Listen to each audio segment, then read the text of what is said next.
Hey, what's up guys? Welcome back to the channel. Today, I'm going to be ranking all 11 operating roller coasters at Six Flags New England in Gotham, Massachusetts. Yesterday, I had the great opportunity of visiting Six Flags New England, and I got to go on most of their unique roller coasters.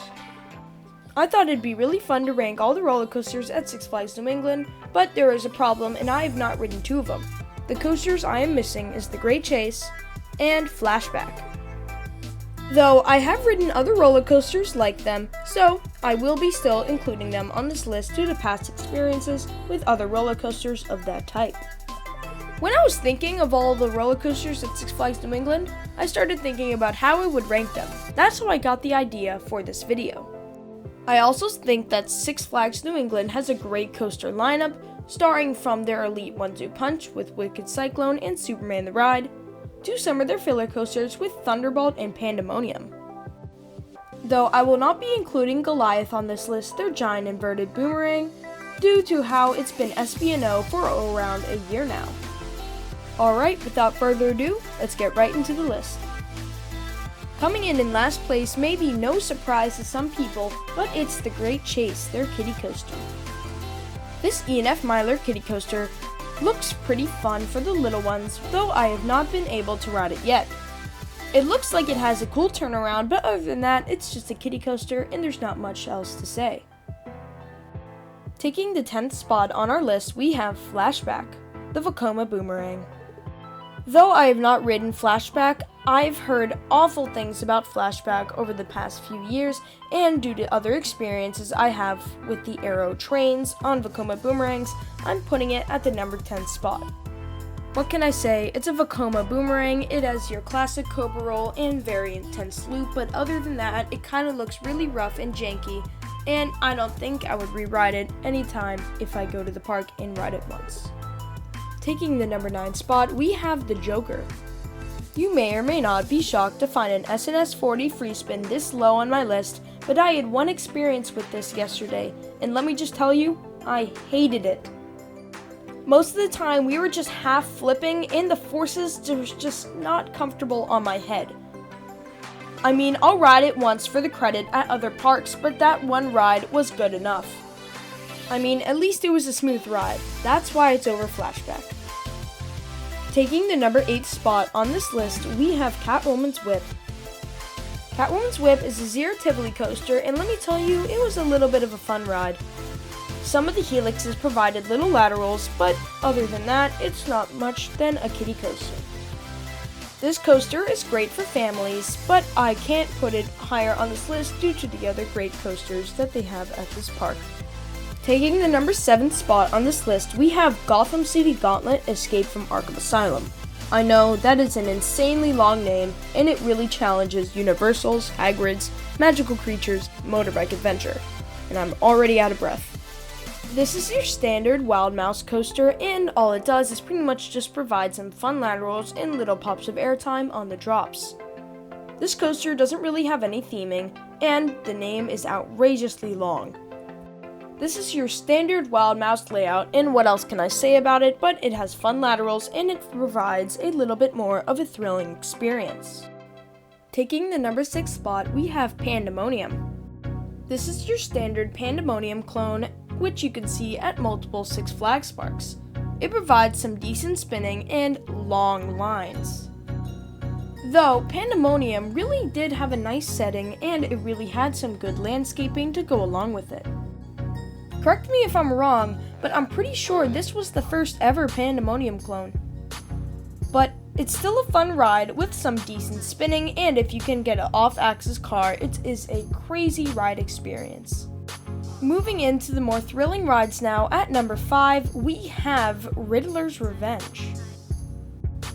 Riddler's Revenge is your standard Vacoma SLC, and you may be surprised to see it this high, as most Vacoma SLCs are hated on by the coaster community. But Riddler's Revenge has a trick up its sleeve, as it utilizes the newer vest restraints, as you can see on the Great Nor'easter at No Maurice Piers and some other Vacoma Boomerangs. The ride is still shaky, but the vest restraints really made me focus on the ride itself, and I have a completely new opinion on them. as I think Vacoma SLCs now have really good layouts and are really fast and intense. These have some of the whippiest inversions I've experienced, especially with that double inline twist, which provides some amazing leg choppers. But there is one problem the Vest has yet to solve. This is the roughness, as I felt that I was really getting jostled around in my seat, as Riddler's Revenge is not a smooth ride. But it's still a pretty fun ride, and I do recommend it to any park goer that is visiting Six Flags New England. Up next, at the number 4 spot, we have Thunderbolt. Thunderbolt is a classic PTC wooden roller coaster, and it's the only wooden roller coaster at Six Flags New England. This wooden roller coaster provides a smooth ride experience with some fun pops of airtime, especially on the final hill, which gives some great sustained floater airtime throughout the entire train. This is a really fun ride, and I recommend it to anybody going to Six Flags New England on your next visit. Ride it once for the credit, ride it again for the fun time. Taking the number 3 spot, we have Batman the Dark Knight. Batman the Dark Knight is a small-scale B&M floorless roller coaster, and I thought it was a really fun time, as all the inversions were floaty and somewhat forceful. Batman is a smooth and somewhat intense ride, and the highlight of the ride for me was easily the amazing zero-G roll. You are floating out of your seat the entire time on that zero-G roll, and it's just a really fun time. Batman the Dark Knight is a really good supporting roller coaster for Six Flags New England and the elite 1-2 punch that they have. And I always recommend riding it whenever you visit the park, as it's just a really fun time in general. Taking the number 2 spot on our list, we have Superman the Ride. Holy crap guys, Superman the Ride is absolutely insane. This coaster provides some of the most insane ejector airtime that you will ever experience. Sure, the U-bricks aren't ideal, but I can look past them for the insane ride experience that this ride delivers. I'm not going to go too in depth because I'm going to have a review being posted soon on this amazing attraction, but all I'm going to say is that this is my number 2 coaster overall and the number 2 coaster in the park. Taking the number 1 spot, we have Wicked Cyclone. Wicked Cyclone is an RMC conversion of the old Riverside Cyclone, but let me just tell you, this ride is my number 1 roller coaster overall. This ride has the most powerful airtime I have ever experienced, and my highlight of the ride for me is on the first drop. I already have a review on Wicked Cyclone, so I strongly recommend you guys go check that out. But let me just tell you, this ride is absolute insanity. This ride in the back row is not to be missed, as it provides some of the most insane ejector airtime you will ever experience.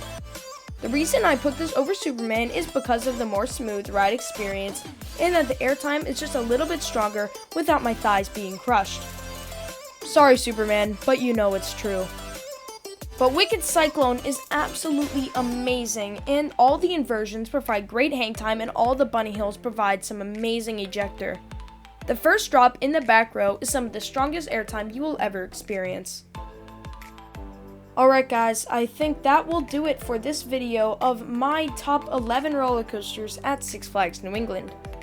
What did you think of my list? Did you agree? Disagree? Let me know in the comments down below. As always, these videos take a ton of time to make, and I would really hope you consider subscribing to my channel, as it really helps me out, and it motivates me to make more content just like this in the future. Alright guys, without further ado, like, comment, and subscribe, and I'll see you guys in the next one here at Coasters in Perspective. Peace.